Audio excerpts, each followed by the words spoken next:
பிரியமான அன்பு சகோதர சகோதரிகளே, ஆண்டவராகிய இயேசு கிறிஸ்து நாமத்தால் நன்றிகளும் ஸ்தோத்திரங்களை ஏறெடுக்கிறோம். மகிமை மேல் மகிமை அடைந்து மறுபமாக்கிறேன். ஆண்டவராக இயேசு கிறிஸ்து நல்லவராக இருக்கிறார். பார்க்குற அன்பு சகோதர சகோதரிகளாக, வாலிபர்களாக, வாலிப சகோதரியாக இருக்கலாம், சிலர் ஊழியக்காரராக இருக்கலாம். ஆனால் ஆண்டவருடைய நோக்கி நம்ம கூப்பிட்டா என்று சொன்னால் நம்ம ஊழியத்தின் பயணங்களை அறியாதது எட்டாத பெரிய காரியங்களை தேவன் அறிவிப்பார். ஆனால் மனுஷனை நம்பினா என்று சொன்னால் அது பல பிரச்சனைகளுக்குரியதாக எரோமியால் அழகாக இருக்கும். 17ஆம் அதிகாரம் 5 வசனம். ஒரு சபிக்கப்பட்டவனா நம்ம மாறாதபடி மனிதனை நம்பாத விட்டு கர்த்தரை நோக்கி கூப்பிட்டால், அதே எரோமியா தீர்க்கதரிசி புத்தகத்தில் 33ஆம் அதிகாரம் 3ஆம் வசனம் படிக்கப்படும் போது, என்னை நோக்கி நீ கூப்பிடு, உமக்கு அறியாததை எட்டாத பெரிய காரியங்கள் நான் உனக்கு அறிவிப்பேன். அவரை தானே நம்ம தேடணும். இந்த 3 மாதத்தில், இந்த 3 நாளில், 3 மாதன்ற 3 நாளில் செய்திகள் அனுப்பலை என்றால், ஒரு சிலர் கேட்டிங்கன்னா என் டெய்லியும் ஒரு வசனம் அனுப்ப அதை நான் பார்த்து கொண்டு இருப்பேன். சென்னையில் அருமையான அண்ணன் இருக்கார். அவர் எப்பவுமே என்னுடைய செய்திகள் அனுப்புனா அதை போட்டு பார்ப்பாராம். அவரும் எனக்கு கேட்டார், ஐயா நீங்கள் அனுப்பலை மறிக்கிற செய்தியை இன்றைக்கி தான் அனுப்பிடுறேன் பாருங்க, அதோட லாஸ்ட்டு 3 நாள் அனுப்பலை. ஏன்னா அவரும் இன்றைக்கி இந்த செய்தி போகும்போது பார்ப்பாரு. அப்போது அந்த காரியம் என்னடான்னா, அந்த செய்தியை பகிர்ந்து கொள்ளுவதும் அனுப்புறதும் கர்த்தர் தான். எனக்கு சில விஷயங்கள் என்ன ஆச்சுன்னா, சபையில் சார்ந்திருக்கிற ஒரு சிலர் பலவீனப்பட்டாங்க. ஒருத்தர் சோழிங்கர் மருத்துவமனையில் இருக்க பலவீனப்பட்டு ஒரு சின்ன ஆப்ரேஷன் பண்ணி அவங்க விடுவிக்கப்படும் போது கொஞ்சம் மன கஷ்டத்தை உண்டாக்கக்கூடியது போல ஏற்பட்டாங்கன்னு சொல்லி அவங்களுக்காக ஜெபித்து கொண்டு, இன்னொரு பாப்பா இதே கிராமத்தில் சார்ந்திருக்கிற பொண்ணு சென்னைக்கு போயிருக்கிறது சுகப்பிரசவத்துக்காக கட்டளிடும் போது ஒரு பிரச்சனை கொடுக்கும்போது நான் சொல்லி அனுப்புகிறேன், நீ இந்த இன்னாரை போய் பாருங்க, இதை பாரு, கர்த்தர் பார்த்துக் கொள்வார் என்று ஜெபித்து அனுப்புகிறோம். அந்த காரியத்தை சரியாக தேவன் இந்த 2ஆம் தேதி காலையில் நல்ல ஒரு கர்ப்பத்தை பிறக்கக்கூடிய ஒரு ஆண் பிள்ளை பெற்றெடுத்ததுக்காக நன்றி சொன்னோம். இன்னொருத்தர் என்ன பார்த்தோன்னா, அது ஒரு பிரச்சனையில் மாட்டி சிக்கி கொண்டு விடுவிக்க முடியுமா முடியாதா என்று ஒரு கலைஞத்தை வைக்கிற ஒரு தாயார் கண்ணீரை கண்டு கொஞ்சம் யோசித்து கொண்டு, இது ரெண்டு எல்லாமே பார்த்தீங்கன்னா 3 விதமான காரியங்களை உட்காந்த இடத்துல பேசிக்கொண்டு அதுக்காக வேண்டியதெல்லாம் செய்து கொண்டு தான் இருக்கும். தொடர்ந்து ஜெபித்து கொண்டு இருக்கிறோம், ஒரு பக்கம் செய்து கொண்டு. ஆனால் யாருக்கும் வசனத்தின் மூலியமாக வசனத்தை அனுப்பலை, தேவ செய்தி எடுக்கவும் இல்லை. அதனால் இதுதான் விஷயம். ஒரு கேட்டீங்க ஒரு சிலர், என்ன விஷயம்னு சொன்னால், நான் ஏதோ வீணாக இருக்குன்னு நினைக்காதீங்க. எந்த சூழ்நிலையிலையும் தடுமாறி கொண்டிருந்தால் கூட சத்தியத்தை எப்படியாவது சுவிசேஷமாக அறிவிக்கிறது தான் என்னுடைய வாஞ்சி விருப்பம். மனிதர்கள் உள்பட பல இடங்களிலிருந்து பல கேள்விகள் வந்தது. ரொம்ப சந்தோஷப்பட்டேன். ஏன்னா மாமிஷத்தை நம்பாதேன்றதை விட்டுட்டு நம்ம நம்பி போனால் சில பிரச்சனைகள் நமக்கு நேரிடும், மனவேதனைகள் உண்டாகுவது போல இருக்கும். அதுதான் எரோமியா 17ஆம் அதிகாரம் 5 வசனம், சபிக்கப்பட்டவனாக மாறக்கூடியதாக அவங்க கண்ணுக்கு நமக்கு தெரியும். அப்போது சில இதை பார்த்து இந்த ஆலயத்தை தளம் போகிறதுக்காக கடந்து பயணித்த எல்லா இடங்களில் இல்லை, ஒரு சிலர்கிட்ட வந்த வார்த்தைகள் சரியானதான்னு கேட்டால், அதாவது மனுஷன் நம்பாதுன்றதுக்கு அதிகாரபூர்வமான ஒரு வார்த்தை தான் அது. அந்த வசனத்தின்படியாக சிலர் நடந்து கொண்ட விதங்கள் நான் விலக்கி வரும்படியாக, அதாவது சங்கீதத்திற்கு 103ஆம் சங்கீதம் 5ஆம் வசனம், நன்மையினால் உன்னை திருப்தியாக ஒரு கழுதுக்கு ஒப்பாக உன்னை நான் வாழ வயதாக மாற்றுவேன் என்று. அந்த கழுதுக்கு தெரியுங்களா, அந்த கழுதை ஒரு குறிப்பிட்ட, அப்போது அந்த வாழ வயதாக கத்த நம்மளை மாற்றக்கூடியதாக மாற்றணுன்னா கழுகு தான். கழுதன்ட்டேன், சாரி, கழுகு. இந்த கழுகு பறக்க ஆரம்பிச்சா ரொம்ப எல்லை தாண்டி பறக்குமா. அது பறந்து ஒரு இடத்துல உட்காந்து தன் சிறகுகளுக்கு எல்லாம் உதறி, அந்த முடியெல்லாம் உதறி என்ன பண்ண போயிட்டு புதிய ஒரு சிஷ்டியாக மாற்றுவார். அப்போ கழுகுக்கு ஒப்பாக, கழுதன்ட்டேன், சாரி, அப்போ அந்த கழுகுக்கு ஒப்பாக நம்மளை மாற்றுவேன் என்று சொன்னால், ஊழியத்தில் இருக்கிற எத்தனை பேர் இருந்தாலும் நம்ம விழுந்துட்டேன் என்று ஒருவரிடத்துல போய் சொல்லக்கூடாது. நம்ம பலவீனப்படும் போது அந்த பலவீனத்தை மற்றவங்கிட்ட பேசக்கூடாது. அப்போ பகிர்ந்து கொள்ளுகிற அந்த விசுவாசி என்ன நினைக்கிறாங்கன்னா, இனிமேல் இவர்கிட்ட ஒன்றுமே கிடையாது, இவர் என்னத்துக்கு வரணும், ஒரு புதிய ஒரு சிஷ்டியை தேடுறாங்க, புதிய ஒரு ஊழியக்காரை பார்க்குறாங்க. அப்போ அதை பார்க்கும்போது நம்ம ஆரம்பத்தில் இந்த எத்தனை ஊழியங்கள் சுவிசேஷம் அறிவித்து கொண்டு வந்தாலும் அதில் ஒரு புரோஜனம். ஆனால் கழுகுக்கு ஒப்பா கர்த்தர் மாற்றுவார் என்றதை மறந்து பேசக்கூடிய ஒரு சூழ்நிலை. அது பார்க்குற அன்பு சகோதர சகோதரியாருக்கு 103ஆம் சங்கீதம் 5ஆம் வசனம் படிச்சிங்கன்னா, நன்மையால் திருப்தியாக போகிறான் கழுகுக்கு ஒப்பாக. அப்போது அந்த கழுகு ஆனது மேலே பறந்து போய் எல்லாம் சரீரத்துக்கு எல்லாம் உதறி தள்ளி புதிய ஒரு முடி பிளந்து அது கடந்து வரும்போது அவ்வளோ அழகாக வருமா. அப்படி தான் என் ஆண்டவராக இயேசு கிறிஸ்து மறுபடியும் நான் பலவீனப்பட்டு விழுந்து என்னை எழுப்பிட்டார் 2025. அந்த எழுப்புற ஸ்பீடு என்ன பண்ணிச்சுன்னா, அந்த தளத்தை போடணும் என்ற ஒரு விசுவாசத்தை ஓட்டத்தால் சில காரியங்களை கேட்கக்கூடியதாக இருக்குது, மனநோய் உண்டானது போல் ஏற்பட்டது. மற்றபடி ஒன்றையும் கிடையாது.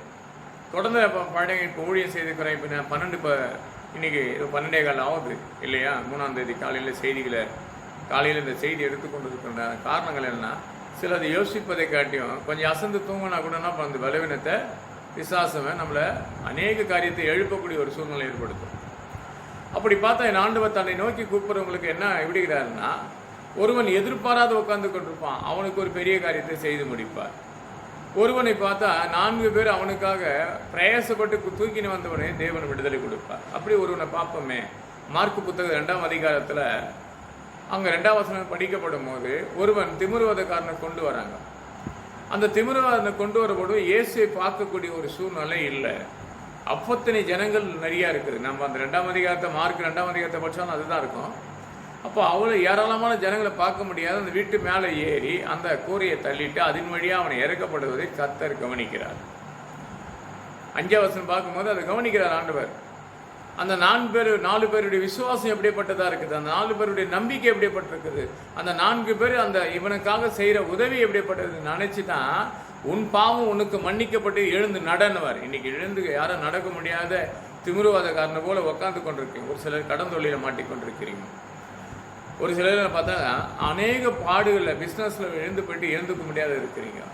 ஒரு சிலருக்கு கர்ப்பத்தின் கனியில்ன்ட்டு எல்லாவற்றையும் கர்த்தர் ஒரு காலத்து வைத்திருப்பார். நீ எழுந்து நட என்று சொன்னார். மறுபடியும் மார்க் 2ஆம் அதிகாரம் 5ஆம் வசனத்தில் பார்த்தா அந்த 4 பேரை பற்றி ஒரு அதிசயத்தை சொல்கிறாரு. மார்க் 2ஆம் அதிகாரம் 7ஆம் வசனம் படிக்கும் போது உன் பாவம் உனக்கு மன்னிக்கப்பட்டு எழுந்து நட, வீட்டுக்கு போகிற நல்ல நன்மையால் இந்த செய்தியை கேட்டு நீ வீட்டுக்கு போகும்போது ஒருவேளை வீட்டுக்குள்ளே இருந்தாலும் சரி, இனியும் உனக்கு நன்மையும் கிருபையும் உனக்கு தொடர போகுது. பார்க்குற அன்பு சகோதர சகோதரிகளை யாராக இருந்தாலும் சரிங்க, விசுவாசித்தால் போதும். யாரை கூப்பிடணுன்னு தெரியாது. நம்ம சொல்லுவோம்ல, இந்த காரியத்துக்கு இந்த சொந்தக்காரை கூப்பிட்டுங்க, போகிற வயலில் இப்படி பண்ணிட்டாருன்னு சொல்லுவோம். அப்படி யாரையும் கூப்பிட்டு பிரச்சனையில் மாட்டிக்கொள்ளாதபடி அதை அவரே நோக்கி கூப்பிடுவோமே இல்லையா. எரோமியாவில் இந்த மாதம் வாக்குத்தத்தம் போல் 33:3 படி என்னை நோக்கி கூப்பிடு, உமக்கு அறியாதது எட்டாத பெரிய காரியம் அறிவிப்பார். ஏனால் நம்ம நினைவுகள் வேறு, அவர் நினைவுகள் வேறு. ஏசாயா படித்து பாருங்கள், 55ஆம் அதிகாரம் 8வது உன் நினைவுகள் இருக்க. அப்போது நம்முடைய நினைவுகளை அவர் தேவன் அறிந்திருக்கிறார் தூரத்தில் இருந்து. சங்கீதம் 139ஆம் சங்கீதத்தில் 2வது தூரத்தில் நம்ம நினைவு அறிந்தவர். அதை நம்மளை திருப்பி சொல்கிற ஏசாயா 55ஆம் அதிகாரம் 8வது போது உன் நினைவுகள் இல்லைன்றார். நம்ம நினச்சி நிறைய காரியத்தை எடுப்போம். சில காரியங்கள் என் வாழ்க்கையில் சில எல்லாம் பார்த்தீங்கன்னா என்கிட்ட பகிர்ந்து கொள்ளப்பட்டதை மாற்றி பேசப்படும் போது மன கஷ்டம் உண்டாகுது இல்லையா. எந்த சூழ்நிலை இந்த 27 ஆண்டுகளாக தேவன் என்னுடைய ஊழியத்தை செய்து கொண்டு வரேன். எதையுமே சேமித்து யார்கிட்டேருந்து பொய்யாக சொல்லியும் எந்த ஒரு காணிக்கையும் வாங்கினது கிடையாது. ஊழியங்கள் மட்டுமே சிறப்பானது. இந்த கிராமத்துக்குள்ளே வந்துட்டேன். நான் சென்னையில் இருந்த ஊழியங்கள் வேறு. சென்னையில் அனைதினம் எனக்கு போகிற ஊழியங்கள், அன்றைக்கு நடக்கிற பிரைஸில் அநேக வீடு சந்திப்பதே அதிகமாக இருந்தது. அப்போ அதிகமான ஊழியங்களை திடீர்னு தேவன் உணர்த்தி 2004 இந்த கிராமத்துக்குள்ளே கடந்து வரும்போது 2010 இங்கே வரோம். இது வரைக்கும் இந்த எத்தனையும் அவமான நிந்தனைகள் வந்தது. அத்தனையும் அதை பொருட்படுத்தாலே அது வேறி அது என்ன பிடிங்கி எடுத்து போட்டு தொடர்ந்து பயணித்து கொண்டிருக்கு. சில நம்ம கடந்து போகாதபடி வேலி அடிப்பாங்க இல்லையா, அந்த வேலியை தேவன் பிடுங்கி போடும்போது நம்ம தொடர்ந்து பயணித்து கொண்டு இருந்த மாதிரி வழியை வாசலை அவர் தருப்பார். பார்க்குற அன்பு சகோதரர்களை யாரை கொடுத்து பயப்படாதீங்க. விசுவாசத்தோடு நீ கடந்து பயணித்தால் கர்த்தர் திமிருவாதக்காரனை எப்படி தேவன் 4 பேர் கொண்டு வந்த பேர் விடுதலை கொடுத்தார், அந்த 4 பேர் உன்னையும் ஒரு சிலர் கொண்டு வருவாங்க. உனக்காக மன்றாடு ஜெபித்து கொண்டிருப்பாங்க. அந்த நன்றாடு ஜெபத்தை தேவன் பார்த்து கொண்டிருப்பார். உன்னுடைய பலவீனத்தால் உன்னால் ஜெபிக்க முடியாது. உன்னுடைய பிரச்சனை நீ ஜெபிக்க முடியாது இருக்கலாம். ஆனால் ஒருவர் உங்களுக்காக ஜெபித்து கொண்டு அந்த ஜெபத்தை கேட்டு தேவன் உடனடியாக உனக்கு பதில் கொடுப்பார். பார்க்குற அன்பு சகோதர சகோதரிகளை எதை கொடுத்தும் கலைஞ தெரிவிக்காதீங்க. எல்லாம் குறித்துக்கு பயப்படக்கூடாது இல்லையா. யோபுல இருக்கும் 3:25 பயந்த காரியம் தான் உனக்கு நேரிடும். அநேக காரியத்தை கொடுத்து இன்றைக்கி இந்த காலகட்டத்தில் பார்த்தோன்னா எங்கள் கிராமத்தில் ஒரு பிரச்சனை உருவான பேர் யாரும் சபைக்குள்ளே கூட தூங்குறது கிடையாது. ஏதாவது வந்துடுமா, இவர் மரித்து போனவர் ஏதாவது பண்ணிவிடுவாரா என்ற ஒரு பயம். அது ஒரே நாள் தான் முழங்கால் போட்டு ஜெபித்து அதிர்ச்சி கட்டினால் மத்திய 18 வார்த்தைப்படி பூலோகத்தின் எவைகளை கட்டப்படும் பரலோகத்தை கட்டப்படும் சொல்லி ஜெபித்து பாருங்கள். உன் கடன் தோலை உன்னை தொடர்ந்து பயணிக்கிறவங்களுக்காக வரவிடாதபடி ஜெபிக்கணும் என்று சொன்னால் கடன் கொடுக்காதபடி இல்லை, வாங்கின கடத்தை கொடுத்தாங்க இல்லையா, கண்டிப்பாக கொடுத்தாங்க இல்லையா. அதுக்காக இல்லை, இது கொடுக்கத்தக்க உதவி செய்ய ஆண்டவர். அவங்க எங்களை அவமானப்படுத்தாதபடி அவங்களை கட்டுற ஆண்டவர்னு சொல்லிப்பார். அது நடக்கும்.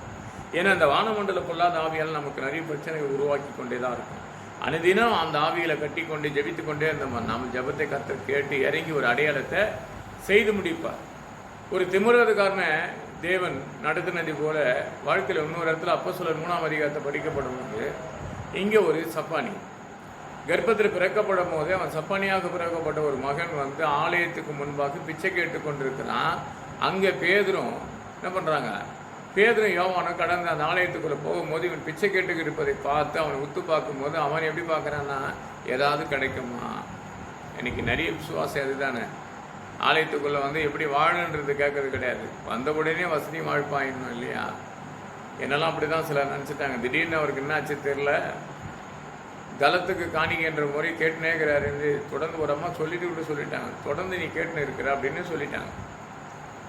அந்த தொடர்ந்து கேட்டுருந்துனா என்றது எனக்கு தெரில, நான் கேட்டது 2 முறை கேட்டிருப்பேன்னு நினைக்கிறேன். அது தொடர்ந்து கேட்குறன்ற மாதிரி சொன்னதுமே நான் என்ன தான் நினைப்பேன், சில நேரத்தில் பார்த்தீங்கன்னா சில ஞாபகம் வராது. அதுதானே எனக்கு இருக்கிற பிரச்சனை. இப்போது 2023 5ஆம் மாதம் 18ஆம் தேதி வந்த பிரச்சனை அது என்ன, ஒருவேளை நான் தெரியாத பேசி கொண்டிருப்பேனா என்று என்னை தானே தான் தாய்த்து கொள்ளுவனே தவிர மற்றவங்களை தாய்த்து பேச வேண்டிய அவசியம் எனக்கு கிடையாது. ஆனால் அவங்க எல்லாம் தெரிஞ்சு நல்லா இருக்கிறவங்க என்ன அந்த மாதிரி கேள்வியும் கேட்டிருக்கக்கூடாது, இல்லை எல்லாத்தையும் கற்று பார்த்து கொண்டிருக்கிறார். அப்போ என் ஆண்டவராக இயேசு கிறிஸ்துவ சில காரியங்கள் சில இடங்களில் சரியாக நேர்த்தியாக இவன் பார்க்குற பார்வையில் என்ன இருக்குதுன்னா, வெள்ளுடைமையும் பொண்ணுடைமையும் ஏதாவது கொடுப்பார்களா என்று பார்த்தாங்க. ஊழியக்காரர் கடந்து போகும்போது ஏதோ செய்வார்களா என்று பார்ப்போம். ஆனால் அவங்கக்கிட்ட அழக விசேஷமான ஒரு வார்த்தை உண்டு, எண்ணத்தில் வெள்ளியும் பொண்ணு இருக்குன்னு. என்கிட்ட வெள்ளியும் பொண்ணும் கிடையாது, எழுந்து நட என்று சொன்னதுமே விழுந்து கிடந்த தாயின் கர்ப்பத்தில் சுமக்கப்பட்டு 40 வயதுக்கு மேற்பட்டவன். நிறைய பேருக்கு பார்த்தீங்கன்னா அந்த 3ஆம் அதிகாரத்தில் அவன் என்ன வயசுன்னு போடப்பட்டிருக்காது, 4ஆம் அதிகாரத்தில் 22ஆம் வசனத்தில் இருக்கும் 40 வயதுக்கு மேற்பட்டவன் என்று சொல்லி. அப்போ அந்த 40 வயதுக்கு மேற்பட்டவங்க எத்தனை பேர் இன்னைக்கு இத்தனை ஆண்டுகள் ஆகி நாங்கள் அப்படியே விழுந்து கிடக்கிறோம், சப்பானை போல் நடக்க முடியாது இருக்குன்னு சொன்னால், இன்னைக்கு இந்த செய்தியை கேட்குற நேரமே கர்த்தர் பரிபூர்ணமான விடுதலையும் உனக்கு தட்டி எழுப்ப போகிறார். எதை கொடுத்து பயப்படக்கூடாதுங்க, பயந்து நெருக்கங்கள் தொல்லைக்கிறோம். என் ஊழியத்தின் பயணங்களில் மறுபடியும் என்ன ஒரு புதிய சிருஷ்டியாக மாற்றுவதார். ஒரு பார்த்தீங்கன்னா ஒரு பறவையை கொடுத்து தேவன் தெளிவாக திட்டமாக பேசுவார். அப்போ கழுகுக்கு ஒப்பாக என்னை மாத்துறாரு, உன் நன்மையால் திருப்தி அடிப்பேன், கழுகுக்கு ஒப்பாக நான் உன்னை மாற்ற வேண்டிய சங்கீத புத்தகம் 103ஆம் சங்கீதம் 5ஆம் வசனம் படிக்க. கழுகுன்னா நான் கழுகை பற்றி நிறைய தெரியாது, நிறைய பேருக்கு என்ன வயதானா அவ்வளோதானே, அப்படி கிடையாதுங்க. அது வயதாவே குறிப்பிட்ட மலைக்கு மேலே கடந்து போய் அவசரமான இடத்துக்கு போவோம், யாரும் பார்க்குற இடத்துக்கு கடந்து போய் எல்லாம் உதறி முடியெல்லாம் கொட்டி போய் எல்லாம் மறுபடியும் புதிய சிருஷ்டியாக மாற்றி அந்த கழுகு பறந்து வர பறவையின் அழகு.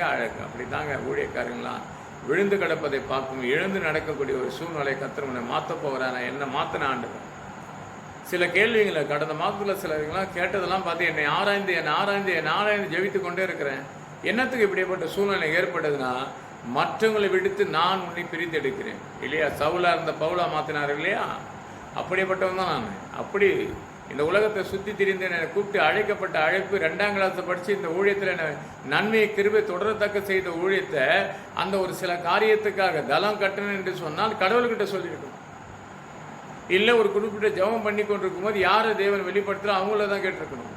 சில மாமிஷத்தோடு கேட்கும் போது சில கேள்விக்கு பதில் சொல்லி தானே ஆகணும். அது பதிலை கரெக்டாக அந்த உலகம் கொடுத்துச்சு. அப்போ உலகத்தினுடைய பிசாசு யாரை விழுங்கலாம் வதத்துகிறான் இல்லையா, அதுதானே பைபிளில் இருக்குது. 1 பேதுரு 5ஆம் அதிகாரம் 8ஆம் வசனம், யாரை விழுங்கலாம், யாரை மன கஷ்டத்தை உண்டாக்கலாம், யாருக்கு வேதனை உண்டாக்கலாம், யாருக்கு பலவித பிரச்சனை உண்டாக்கலாம், அத்தனை பிரச்சனையை ஆண்டவர் நோக்கி கூப்பிட்டால் நாம் நினைப்பதற்கு வேண்டிக் கொள்வதற்கு மேலான அதிசயத்தை கர்த்தர் செய்வார். என்னை நோக்கி கூப்பிடு, உங்களுக்கு அறியாத எட்டாவது பெரிய காரியம் செய்வேன்றாரு. பக்கம் அன்பு சகோதர சகோதரிகளை அவரை நோக்கி கூப்பிடுங்க, அவரை நோக்கி மன்றாடுங்க, அவரை நோக்கி கேட்டுக்கொண்டே பாருங்க.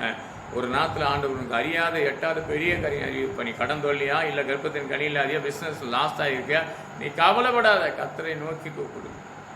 உனக்கு அறியாது எட்டாவது பெரிய காரியங்களை இந்த மாதம் துவக்கும் போது கொடுத்த வாக்குத்தத்தம் மாதம் முடிய முன்பே கர்த்தர் வாழ்க்கையில் ஒரு பெரிய அதிசயத்தை செய்து முடிப்பார். ஒரு வினாடியில் கூட செய்வார். எத்தனையோ காரியம் எத்தனையோ பேருக்கு செஞ்சுருக்கிறார். சிலர்லாம் அதை மறைப்பாங்க இல்லையா, ஏன்னா இதை செஞ்சுட்டா நம்ம சொல்லிட்டோம்னா நம்ம சொன்னோம் இல்லையா. சிலருக்கு நான் கடவுளுக்காக இதை செய்வேன் அதை செய்வேன்னு பொறுத்துன்னு பண்ணாங்க. பதறி பேசுகிறவங்க கண்டு நீ பயப்படாதுன்னு வரான்ற சில விஷயம்லாம் பார்த்தீங்கன்னா சிலர்லாம் பதறி பேசுகிற கண்டு பயப்படுறவங்களாங்கிறாங்க. இரவு 30:5 வசனம் பதறி. அப்போ அந்த பதறில் சத்தம் கட்ட பயம் உண்டாங்க.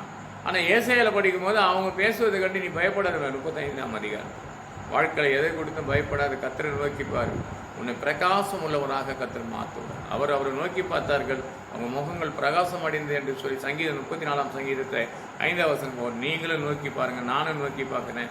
ஊழியத்தின் தன்மையில் கத்தர் உயர்த்துவார். பேசுனதை கொடுத்து யோசிக்காதபடி இனி கத்தரை நோக்கி கூப்பிடுது. நமக்கு அறியாத எட்டாத பெரிய காரியங்களை கத்தர் செய்து கொடுப்பார். கத்தர் இந்த வார்த்தைகளை ஆசீர்வதிப்பாராக. ஜெபிப்போம். என் அன்பால் நேசிக்க நல்ல பிதாவே, கிருபைக்காக சோதரிக்கிறோம், வல்லமைக்காக துதிக்கிறோம். இந்த மாதத்தின் வாக்கு தத்துவம் பல உள்ள திறக்கப்படட்டும் அப்பா. ஒரு சிலருக்காக நம்ம உதவிக்கு ஓடி இருந்தாலும் அத்தனை உங்களுக்கு தேவைப்பா, கேட்டு பயனுள்ளதாக இருந்ததப்பா. சகல நன்மை குறையில்லாமல் நடத்தி நாம் முக்கியப்படுத்தும் பெரிய பிதா. ஆமேன், ஆமேன், ஆமேன்.